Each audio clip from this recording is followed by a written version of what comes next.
টাইগারদের কাছে কড়াই ঘন্টায় হিসেব করে নিলেন ভারত। হাসান মাহমুদের নামের পাশে 4 উইকেট, মেহেদী হাসান মিরাজ এবং নাহিদ রানার পাশে 1টি করে উইকেট।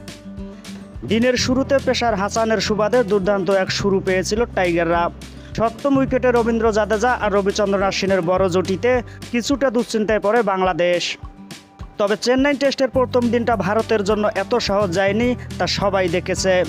গরমের জন্য চেন্নাইয়ের দুর্নাম আছে, অথচ আজ এই শহরের সূর্যে দেখা মিলল বিকেল 4টায়।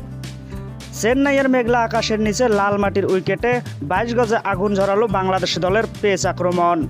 34 রানে 3 উইকেট তুলে নেওয়ার পর 144 রানে 6 উইকেট হারিয়ে বসে ভারত, যার মধ্যে হাসান মাহমুদেরই একারই শিকার 4 উইকেট। কিন্তু এরপর বল পুরনো হলে রবিচন্দ্র অশ্বিন আর রবীন্দ্র জাদেজার সৌজন্যে ঘুরে দাঁড়ায় ভারত।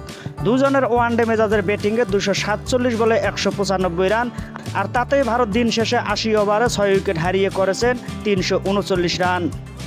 ভারতের রান তখন 6 উইকেটে 144। এদিকে পেস বক্সে ভারতের সাংবাদিকদের তুমুল কৌতূহলে কে এই হাসান, কি তার পরিচয়, কে তার কোচ, কিভাবে টেস্ট ক্রিকেটে এলো এই তরুণ। সিরিজ কভার করতে চেন্নাইয়ে আসা বাংলাদেশের সাংবাদিকদের এসব প্রশ্নের উত্তর দিতে হচ্ছিল, তখনই কেউ খেয়ালই করেননি ইনিংসের 50টি ওভার চলে গেলেও বাংলাদেশ দলের সবচেয়ে অভিজ্ঞ বোলার সাকিব আল হাসান তখন পর্যন্ত বল করেননি। অশ্বিন জাদেজার জুটি জমতে শুরু করার পরই অনেকেই খেয়াল করলেন বিষয়টি। শেষ পর্যন্ত সাকিব বোলিংয়ে আসেন 53তম ওভারে। ততক্ষণে খেলার মোড় ঘুরিয়ে দিয়েছেন চেন্নাইয়ের ঘরের ছেলে অশ্বিন। আইপিএলে চেন্নাই সুপার কিংসে খেলে বলেই চেন্নাইয়ের ঘরের ছেলে বলা যায় জাদেজাকেও। দুজন মিলে 195 রানের ম্যারাথন জুটি করে টেস্টের প্রথম দিনের গল্পটাই দিলেন পাল্টে। সকালে ওই রকম একটা শুরুর পরও এখন আর বলার উপায় নেই, দিনটা ছিল বাংলাদেশের। নরম হয়ে আসা এসজি বলের সুবিধা নিয়ে দিনের শেষটা নিজেদের করে নেয় ভারত। অশ্বিন 107 বলে করলেন টেস্ট ক্যারিয়ারের 6ষ্ঠ সেঞ্চুরি।